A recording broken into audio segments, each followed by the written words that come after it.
Welcome to స్వతంత్ర news. నేను అబిత. ముందుగా హెడ్లైన్స్.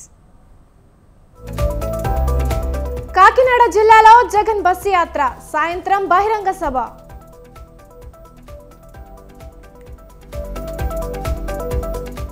మహబూబ్ నగర్ లో రేవంత్ రెడ్డి పర్యటన, వంశీచంద్రెడ్డి నామినేషన్ కార్యక్రమానికి హాజరు.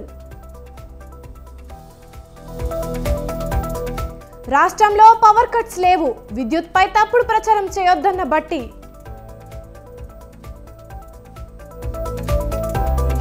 బీఆర్ఎస్ పార్టీ ప్రజల సొమ్ము దోచుకుంది, కాంగ్రెస్ పేదరికాన్ని పెంచి పోషించిందన్న Rajnath Singh.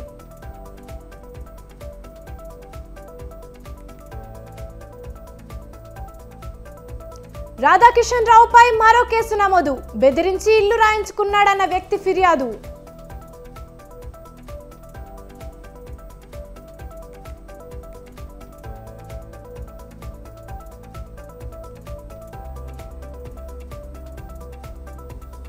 Regular doctor checkup కోసం కేజ్రీవాల్ పిటిషన్, డైట్ చార్ట్ మీద నివేదికను కోరిన కోర్టు.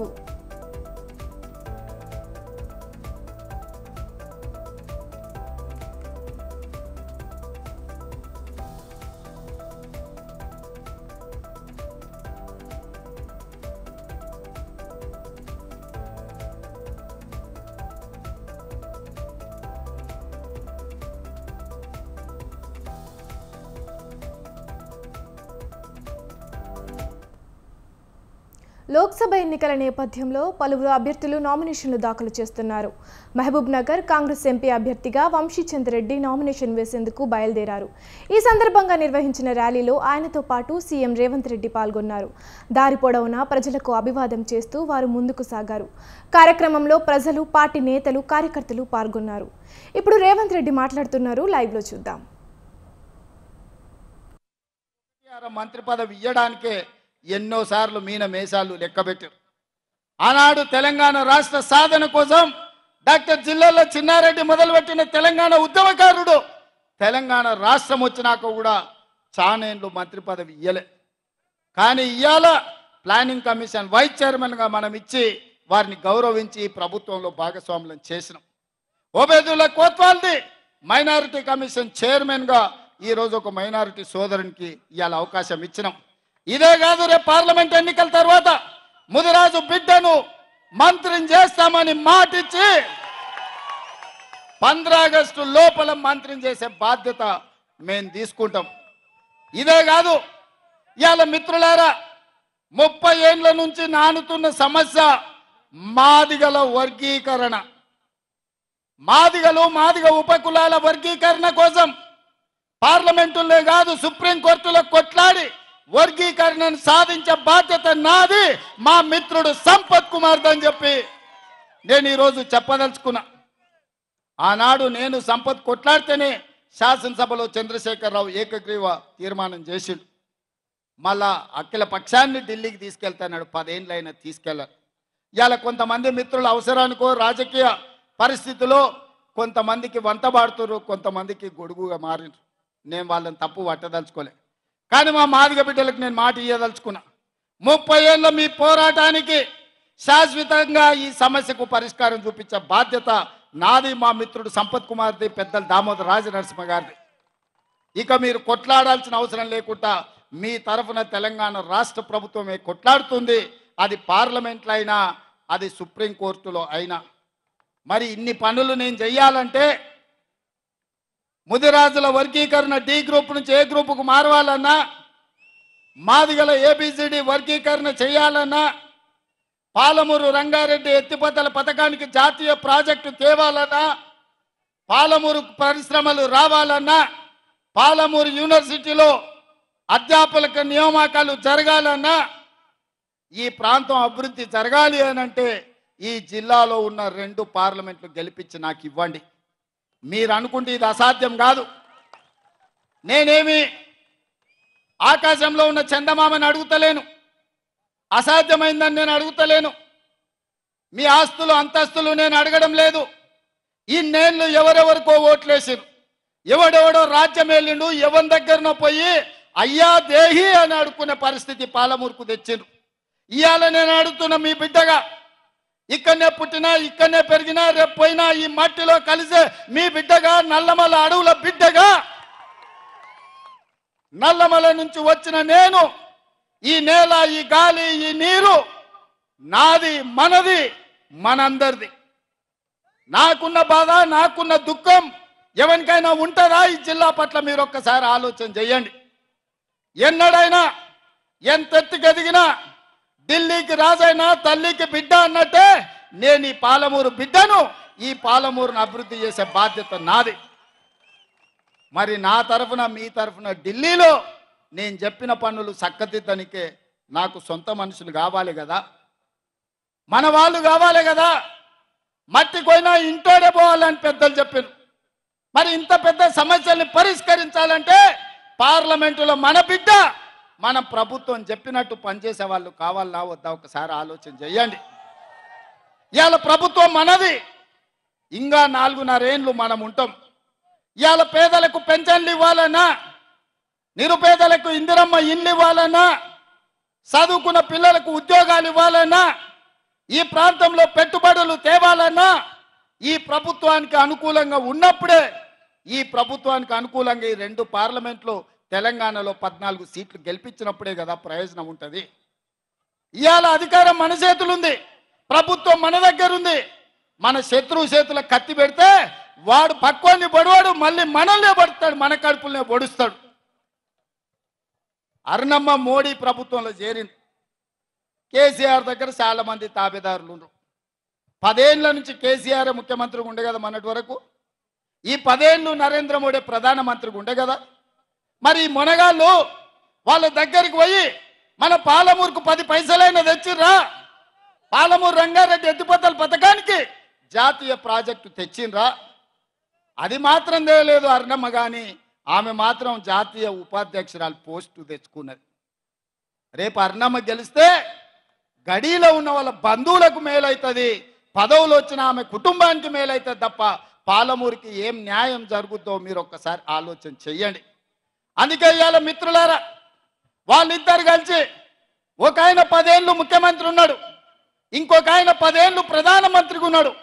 10 ఏళ్ళు వాళ్ళు ఏమి చేయలేదు, పాలమూరుని ఎడారిగా మార్చి 100 రోజులు కాలేదు మన ప్రభుత్వం వచ్చి, ప్రజాపాలన వచ్చి ఏమి చేయలేదు కాబట్టి ఓడించాను అని అడుగుతారు. ఇది న్యాయమా? మీరు ఒక్కసారి ఆలోచన చేయండి మిత్రులారా. పిల్లగాడు నడవాలన్న ఏడాది అవుతుంది. మన ప్రభుత్వం వచ్చి 3 నెలలు అయింది, ఎన్నికలు అయిపోయే వరకు 6 నెలలు అవుతుంది. 6 నెలల తర్వాతనే అన్నప్రాసన చేస్తారు, అవునా? అప్పుడే ఈ ప్రభుత్వం మీద శాపనార్థాలు పెడుతున్నారు. ఇక కేసీఆర్ మాటలు చూస్తుంటే అయితే పిట్టల దొరకు తాత తయారైంది. ఆయన తండ్రికి తద్దినం పెట్టనోడంట చిన్నాయనకు పిండాలు పెడతాడన్నాడట కృష్ణానదిలో పోయి. నీ పార్టీలో ఉన్న ఎమ్మెల్యేలను చక్కగా ఏడుస్తలేవు, నీ ఎమ్మెల్యేలు నీ ఎంబడి ఉంటలేరు, ఎదురుగున్న పార్టీలో 20 మంది ఎమ్మెల్యేలు ఉంటాను అని చెప్తున్నావా? ఇంకా ఎన్ని రోజులు ఈ కథలు చెప్పి బతుకుతావు కేసీఆర్? నీ కథలకు కాలం చెల్లింది, నీ కారు అణం జడ్డి ఆడ షెడ్డుకు పోయింది. అందుకే మిత్రులారా, నరేంద్ర మోడీని చూసినాం, చంద్రశేఖరరావుని చూసినాం, ఢిల్లీలో మోడీని చూసినాం, గల్లీలో కేడీని చూసినాం. మొన్న డిసెంబర్లో కేడీని బొందబెట్టిండ్రు. ఈసారి మోడీని ఓడగొట్టి పాలమూరు పౌరుషాన్ని చూపించాలని చెప్పి మా మిత్రులందరికీ నేను విజ్ఞప్తి చేస్తున్నా. ఈ జిల్లా నుంచి ముఖ్యంగా ఇవాళ మనల్ని దొంగ దెబ్బతీయాలని బీజేపీ వాళ్ళు బీఆర్ఎస్ వాళ్ళు ఒక్కటయ్యి మన వెనకంగా కుట్రలు చేస్తుండ్రు. అప్రమత్తంగా ఉండండి. మనం ఎట్లా గెలుస్తాం?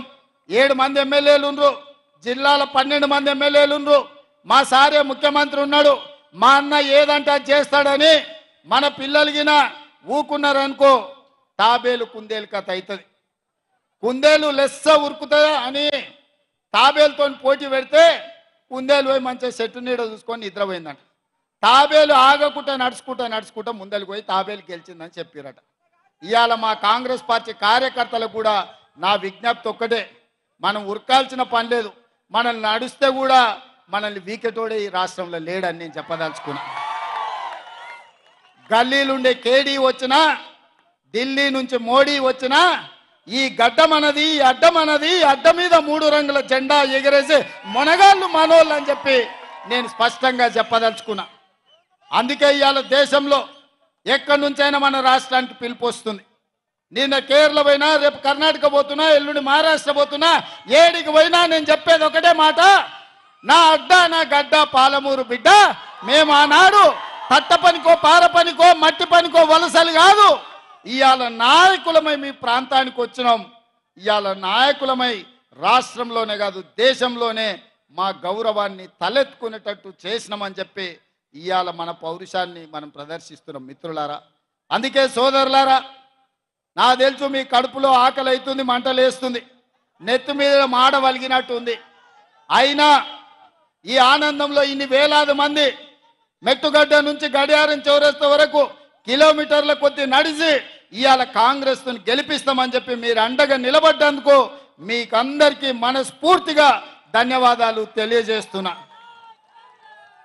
1,00,000 మెజార్టీ ఇవ్వడానికి సిద్ధమేనా? 1,00,000 మెజార్టీకి ఒక్క ఓటు తగ్గొద్దు, అందరు తయారా? మీ మీద బాధ్యత పెట్టిపోతున్నా. రాష్ట్రంలో 14 సీట్లు గెలిపించాలి. నాకు ఏ అవకాశం ఉన్నా మళ్ళీ వస్తా. 1,00,000 మెజారిటీ ఇటు మహబూబ్ నగర్లో అటు నాగర్ కర్నూలులో చెరొక 1,00,000 ఇవ్వాలి.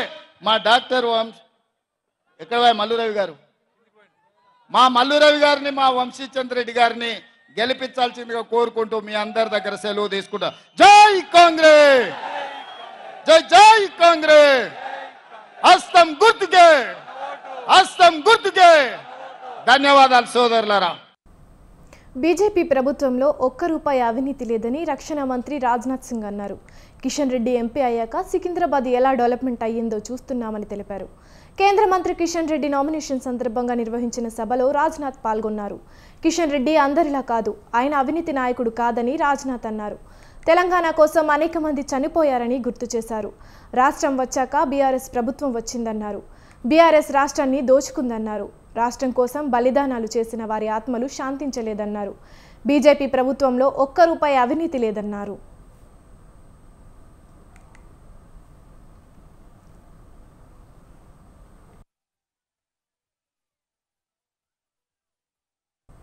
బీజేపీ దేశంలోనే అత్యంత ప్రజాస్వామ్య పార్టీ అని రాజ్నాథ్ సింగ్ అన్నారు. ప్రపంచంలో 5వ అతిపెద్ద ఆర్థిక వ్యవస్థగా ఉన్నామన్నారు. 2047లో దేశం 3వ ఆర్థిక వ్యవస్థగా మారుతుందన్నారు. మా ప్రభుత్వం వచ్చాక అయోధ్య రామ మందిరం కట్టామన్నారు.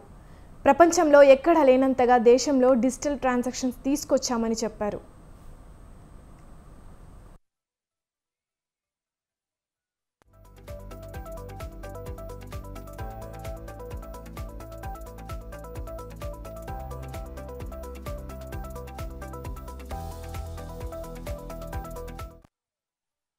जहां तक तेलंगाना का प्रश्न है, मैं जानता हूं यह गेटवे ऑफ साउथ इंडिया है। तेलंगाना राज्य जो बना है इसका श्रेय केवल बीआरएस को नहीं है। मैं जानता हूं सैकड़ों लोगों ने तेलंगाना राज्य बनाने के लिए अपना बलिदान दिया है, अपने प्राणों को न्यौछावर किया है। उसके बाद यहां पर बीआरएस की गवर्नमेंट बनी है और बीआरएस ने जिस तरीके से उस गवर्नमेंट ने करप्शन को बढ़ावा दिया है, जनता की गाढ़ी कमाई को लूटा है।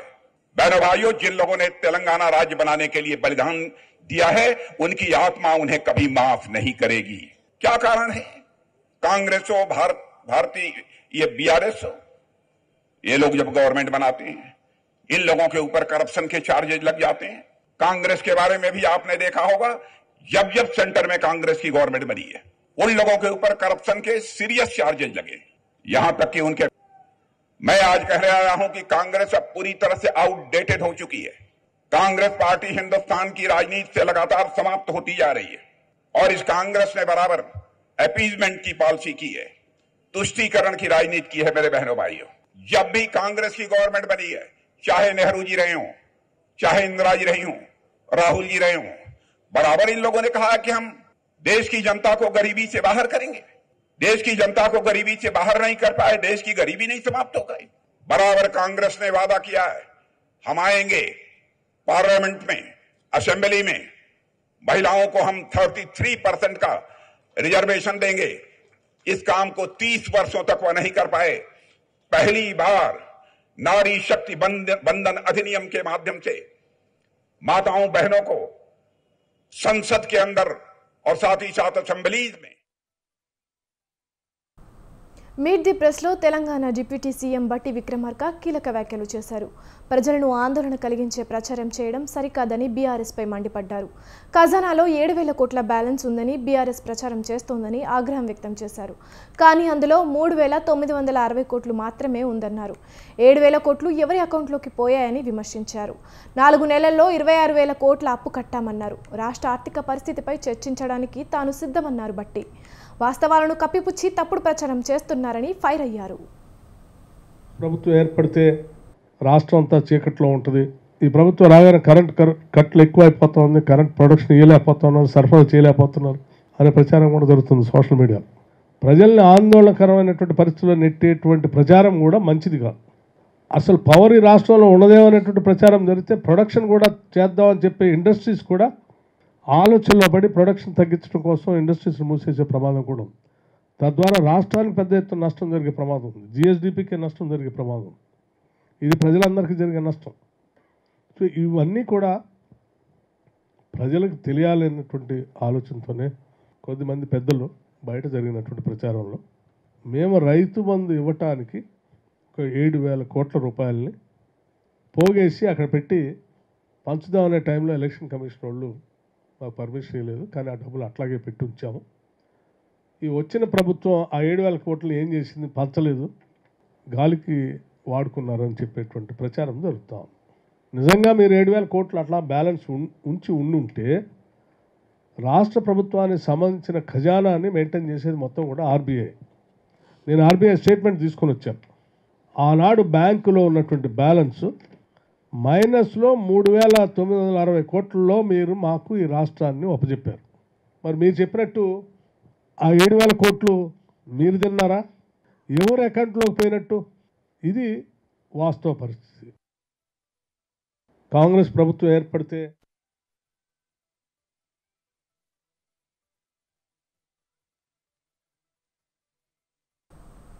బీజేపీ మెదక్ ఎంపీ అభ్యర్థి రఘునందన్ రావు సంచలన వ్యాఖ్యలు చేశారు. త్వరలోనే కేసీఆర్ కుటుంబం నుంచి మరికొందరు జైలుకు వెళ్తారని అన్నారు. ఎమ్మెల్యే హరీష్ రావు గేటుపై నిల్చున్నాడని, ఆయన కాంగ్రెస్లోకి వెళ్తారా లేక బీఆర్ఎస్లోనే ఉంటారా అనుమానమేనని అన్నారు. కేసీఆర్ అంటే కాళేశ్వరరావు అంటారు, కానీ నంగునూరులో ఒక్క చెరువులో నీళ్లు లేవని విమర్శించారు. రఘునందన్ రావు దుబ్బాకలో ఓడిపోవడం ఎంత నిజమో, కామారెడ్డిలో కేసీఆర్ను బీజేపీ వాళ్ళు ఓడించింది అంతే నిజమన్నారు. తెలంగాణలో ఆడపిల్లలు లిక్కర్ దందా నడపరన్నారు. మరికొద్ది రోజుల్లో కేసీఆర్ ఇంట్లో వాళ్ళు జైలుకు వెళ్ళక తప్పదంటూ హెచ్చరించారు. కవితను తీహార్ జైలు నుంచి బయటకు తెచ్చే ఎన్నికలు కావని స్పష్టం చేశారు.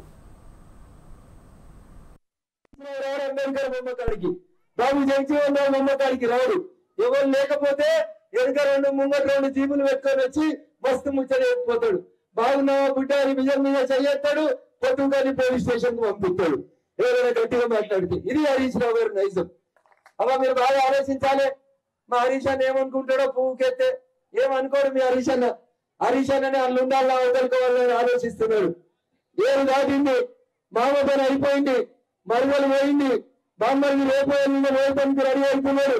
మరి నన్ను వేరుకపోవద్దంటే ఏం చేయాలనేది ముచ్చట మాట్లాడుకుంటున్నాడు. అందుకని గట్టు మీద నిలబడ్డాడు హరీష్ అన్న. ఎప్పుడు దాటాలో ఆయననే నిర్ణయం తీసుకుంటాడు. ఈ ఎలక్షన్లలో మీరు రఘునందన్ రావుకి నరేంద్ర మోడీ గారి కోటేసి పువ్వు గుర్తును గెలిపిస్తే హరీష్ రావు 5 ఏళ్ళ ఎమ్మెల్యే అట్లే ఉంటాడు.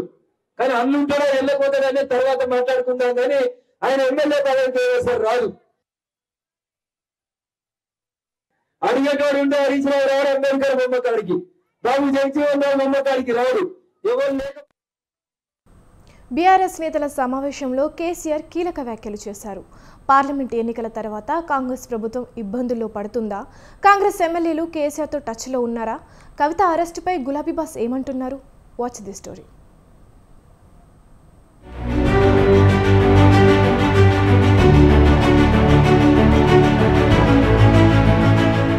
బీఆర్ఎస్ నేతలతో తెలంగాణ భవన్లో జరిగిన సమావేశంలో కేసీఆర్ చేసిన కామెంట్స్ రాజకీయ వర్గాల్లో తీవ్ర చర్చకు దారితీస్తున్నాయి. 20 మంది కాంగ్రెస్ ఎమ్మెల్యేలు తనతో టచ్లో ఉన్నారని కేసీఆర్ చేసిన వ్యాఖ్యలు సంచలనంగా మారాయి. సంవత్సరం తర్వాత కాంగ్రెస్ ప్రభుత్వం ఇబ్బందుల్లో పడుతుందని కూడా కేసీఆర్ అన్నారు. గతంలో బీఆర్ఎస్ పార్టీకి 111 మంది ఎమ్మెల్యేలు ఉన్నా ప్రభుత్వాన్ని పడగొట్టాలని మోదీ ప్రయత్నించారని ఆరోపించారు. కేంద్రంలో మళ్లీ బీజేపీ అధికారంలోకి వస్తే కాంగ్రెస్ ప్రభుత్వాన్ని కూల్చే ప్రయత్నం చేస్తారని అన్నారు. దీంతో కేసీఆర్ కామెంట్స్ తెలంగాణలో హాట్ టాపిక్ గా మారాయి.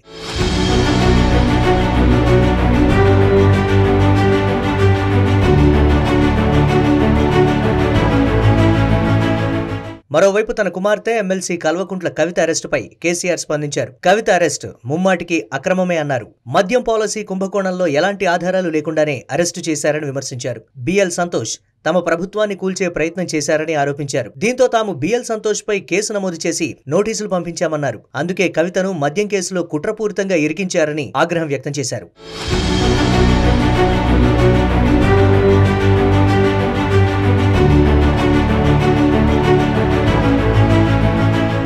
ఇక రాష్ట్రంలో 22వ తేదీ నుండి బస్సు యాత్ర ఉంటుందని నేతలతో కేసీఆర్ చెప్పారు. అసెంబ్లీ నియోజకవర్గాల వారీగా రూట్ మ్యాప్ ఇవ్వాలని అన్నారు.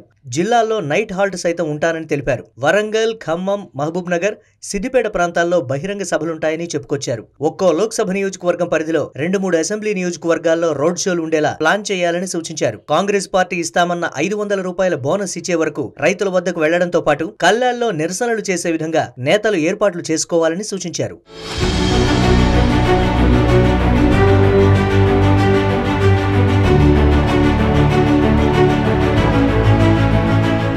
మొత్తానికి అసెంబ్లీ ఎన్నికల్లో ఓటమి తర్వాత కేసీఆర్ నిర్వహించిన తొలి సమావేశం నేతల్లో కాన్ఫిడెన్స్ నింపే విధంగా జరిగిందని విశ్లేషకులు అంచనా వేస్తున్నారు. మరి బస్సు యాత్ర ద్వారా ప్రచారం నిర్వహించనున్న కేసీఆర్ పార్లమెంట్ ఎన్నికల్లో గులాబీ పార్టీని ఏ విధంగా ముందుకు నడుపుతారో చూడాలి.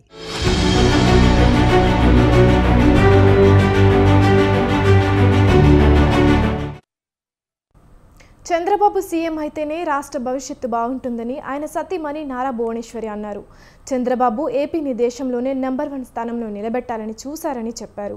టీడీపీ అధినేత చంద్రబాబు సతీమణి నారా భువనేశ్వరి కుప్పంలో పర్యటిస్తున్నారు. చంద్రబాబు తరపున ఆయన సతీమణి నారా భువనేశ్వరి కుప్పంలో నామినేషన్ దాఖలు చేయనున్నారు. ఈ నేపథ్యంలో స్థానిక ప్రసన్న వరదరాజస్వామి ఆలయంలో నామినేషన్ పత్రాలు ఉంచి ఆమె ప్రత్యేక పూజలు నిర్వహించారు. ఆలయ అర్చకులు వేదాశీర్వచనం చేసి తీర్థప్రసాదాలు అందజేశారు. అనంతరం లక్ష్మీపురంలోని మసీదు ఆవరణలో ముస్లిం సోదరులతో కలిసి ప్రార్థనలు నిర్వహించారు. అనంతరం బాబునగర్లో చర్చిలో ప్రార్థనలు చేశారు. టీడీపీ, జనసేన, బీజేపీ పార్టీలకు జెండాలు వేరైనా అజెండాలు ఒక్కటేనని, అది ప్రజాప్రభుత్వాన్ని స్థాపించడమని భువనేశ్వరి అన్నారు. వైసీపీ పాలనలో రాష్ట్రాన్ని దోచేశారని ఆరోపించారు.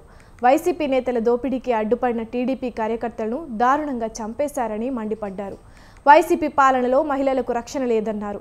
రాష్ట్రంలో ప్రాంతాలు వేరైనా మనమంతా ఒక్కటేనని చెప్పారు. రాష్ట్రంలోని అన్ని ప్రాంతాల ప్రజలు వైసీపీ పాలనలో నలిగిపోయారని ఆవేదన వ్యక్తం చేశారు. వైసీపీ దుర్మార్గపు పాలనను రానున్న ఎన్నికల్లో ఓడించాలని పిలుపునిచ్చారు.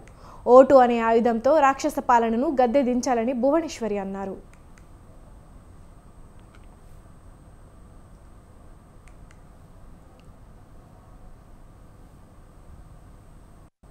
వైసీపీ ఎమ్మెల్యేలకు అభివృద్ధిపై చిత్తశుద్ధి లేదని ఏపీ కాంగ్రెస్ చీఫ్ షర్మిల అన్నారు. వైసీపీకి ఓటు వేస్తే డ్రైనేజీలో వేసినట్లే అని కామెంట్ చేశారు.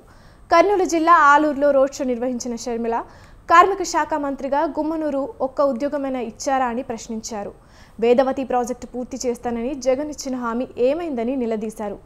వైఎస్ శిలాఫలకం వేసిన ప్రాజెక్టుకు జగన్ మళ్లీ శిలాఫలకం వేశారా అని విమర్శించారు. ల్యాండ్, షాండ్ మాఫియా అన్ని దోచుకున్నారని ఆరోపించారు.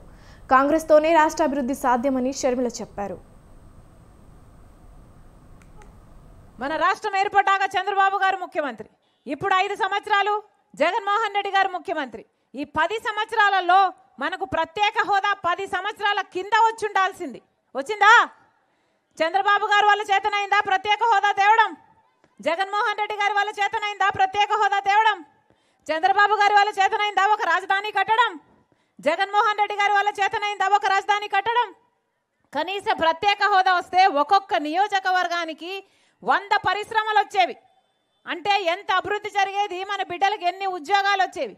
కానీ ఒకవైపు చంద్రబాబు గారు విస్మరించారు, ఒకవైపు జగన్మోహన్ రెడ్డి గారు విస్మరించారు. కేవలం బీజేపీతో వాళ్ళ దోస్తీ కోసం. పోనీ ఒకరైనా రాజధాని కట్టారా అంటే ఉందా రాజధాని? పక్కన బెంగళూరు చూస్తున్నాం, హైదరాబాద్ చూస్తున్నాం. అనకాపల్లి జిల్లాలో ఎమ్మెల్యే అభ్యర్థి కొనతల రామకృష్ణ నామినేషన్ వేశారు. టీడీపీ, బీజేపీ, జనసేన శ్రేణులతో భారీ ర్యాలీగా వెళ్లి ఆయన నామినేషన్ దాఖలు చేశారు. కార్యక్రమంలో బీజేపీ పార్లమెంట్ అభ్యర్థి సీఎం రమేష్, మాజీ ఎమ్మెల్యే లీలా గోవింద్, మాజీ ఎమ్మెల్సీ బుద్ధ నాగజగదీష్ సహా పలువురు నేతలు, కూటమి అభ్యర్థులు పాల్గొన్నారు.